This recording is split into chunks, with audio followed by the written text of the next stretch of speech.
Heavy steps, ragged breathing. There isn't much time left. It might already be too late. The labyrinthine pathways of arbitrary sharp turns seemed stranger and stranger as panic blotted out the once deeply ingrained memories that usually guided me. Every corner felt a stranger, every straight line too long. The bell tolls for me. I bit down harder on the last of my rations, held only by the skin of my teeth.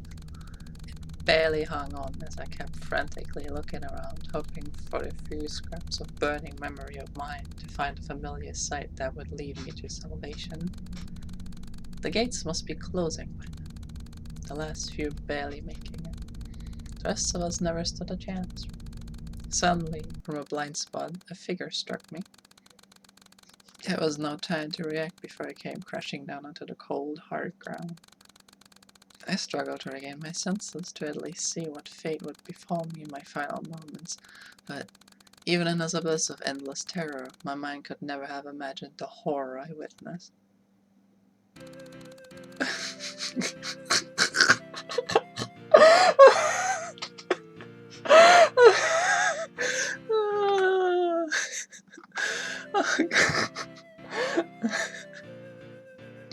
Oof! Ow! Ouch! That stings! Are you okay? Well, I just got knocked over by some blind by choice asshole who gave my skirt a decorative dirt coating. So all in all, fucking fantastic. Though I would prefer to not be on the ground right now.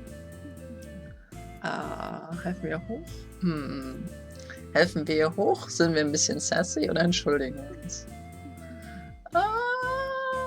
Wir sagen not with an attitude like a Hi, listen up, dickhead. I don't know who you are, but you got a lot of nerve smacking someone down and not even bothering to help them back up. But since your mother didn't teach you manners, I'll let this one slide. By the looks of it, you're late for school as well, and by stroke of once-in-a-lifetime luck, you just happened to bump into the prettiest girl in town. The prettiest girl in town. So I'll forgive you for your extreme transgression of laying your hands on a fair maiden, if you tell me which way to go, since I seem to have gotten lost on the way. Actually, I'm lost too. Oh, just my luck. Though, in retrospect, I guess you wouldn't be here with me right now if you weren't lost as well. Oh well, no point in crying over spilled blood. You might as well just wait for another student to come by and follow them instead. I'm Mirage. Don't bother telling me your name though, I don't really care. Because I was being a bit nicer to people, you know, you're really... Just waiting here won't get us anywhere. We should be looking for a way to the school. Wandering around like headless chickens would only get us lost even more. Since we're both heading to school and ended up meeting right here, that means there's a very high likelihood to spot us somewhere along the way. Therefore, we'll be better off just staying put and waiting for someone who does know the way. It's basic logic. You should look it up sometime. So I don't know where you lead and I'm not planning on waiting until tomorrow morning.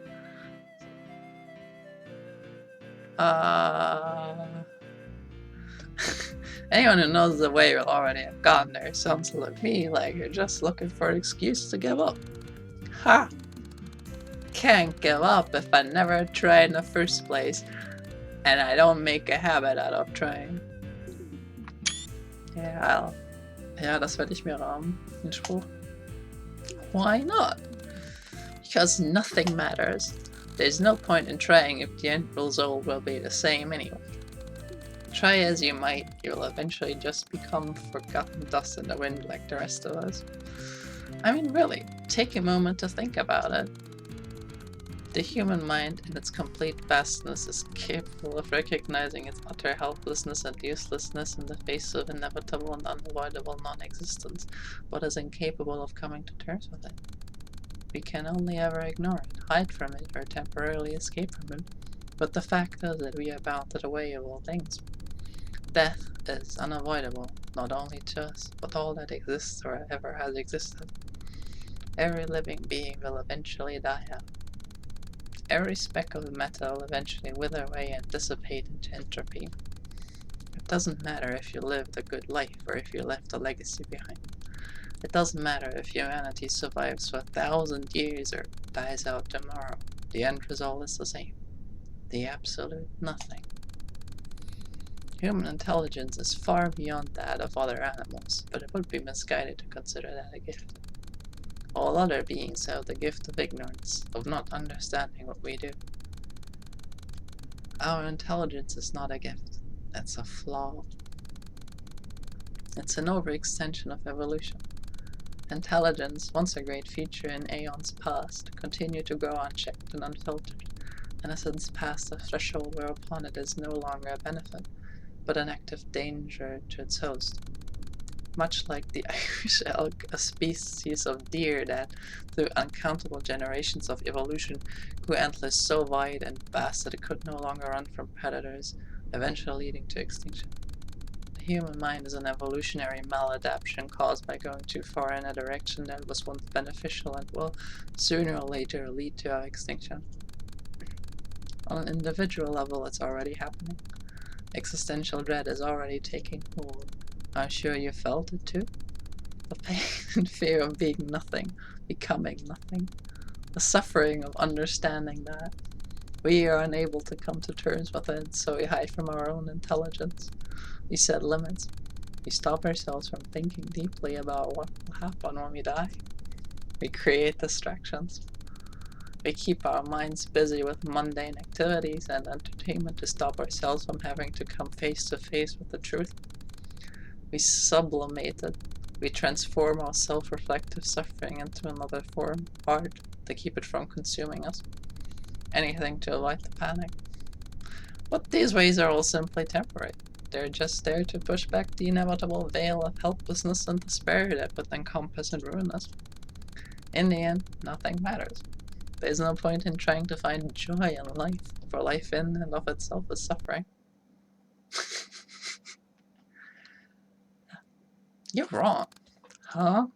You criticize those who consider our vast intelligence a gift and yet also misguide yourself to believe our meaninglessness is a curse. How could it not be? Nothing we do matters in the end, and that is precisely why we are not shackled by the burden of expectations, the fear of eternal judgment, or the failure to meet up to an arbitrary definition of what makes our limited time not wasted. Time cannot be wasted, for there is no greater purpose to life than simply living it. But still, in that case, the meaninglessness of our actions draws to the same conclusion. There is no reason to act, for any action is simply a temporary fluctuation that will nevertheless lead to the same conclusion. Quite the contrary. Because we have no greater purpose, we are free to set our own, to create self-defined goals for which to strive. For some it may be nothing. For some it may be pleasure. For some it may be creation. For some it may be improving the lives of others. It is because we have no greater purpose that time spent on goals set by oneself cannot be time wasted. In the end, nothing matters, and therefore you have no reason not to do what you want, rather than whatever illusion of greater purpose is forced on you by others, or even your own misguided thoughts. I do understand what you mean. However, that doesn't ease my fear of the end. Even if I were to try to find purpose, I would still be paralyzed by the thought of becoming nothing. And it is a thought worth fearing. However, abandoning purpose, hope, choice, goals, pleasure, and will cannot make that thought disappear. The fear, however, can subside. Giving up is not accepting the end, it is simply accepting the fear of it. is embracing despair rather than facing it. I see. Though as much as I like to embrace it, I am nevertheless struck by that paralyzing existential panic. I understand it logically, and I know that there is no reason to live in apathy, but my emotional side refuses to listen. The fear persists, and I cannot motivate myself to seek purpose, despite knowing I must. This is true. The emotion is not controlled by the logical. However, they are interlinked. Just as the deepest, darkest depths of despair can overthrow reason and the logical, warping them to fit into that haze of depression, so too can reason influence and overpower emotion, regardless of how impenetrable its defenses may seem. By continually forcing to subvert these creeping negative thoughts with the positive logical ones, the emotional mind will eventually, slowly, gradually start to shape to fit the logical. It's not an easy job. It's not a quick job. It will sometimes feel like an impossible job. However, it can be done. With an immense amount of energy, time, and effort, it will improve. You can change. You can heal. And during the hardest times, when all seems lost and you want to give up, never forget, we will always love you.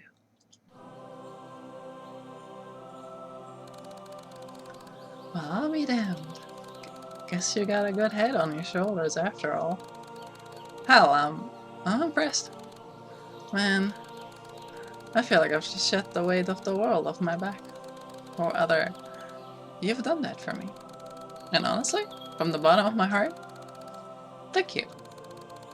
You've given me a lot to think about, and while I'm sure I have a long and hard road ahead of me, I'm optimistic.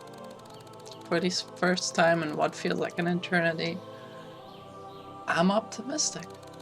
Say, we're already way too late for school, and it's become quite clear by now that nobody's going to come lead us there, so how about you and I ditch that passion draining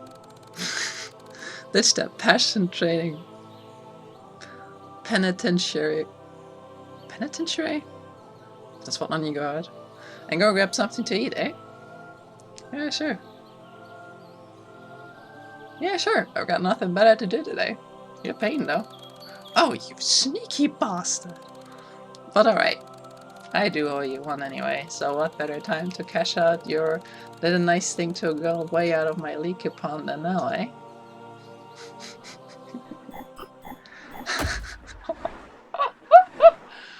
Allem. Oh. Das war toll. Ah, das war toll. Das kannte ich noch nicht. Das war toll.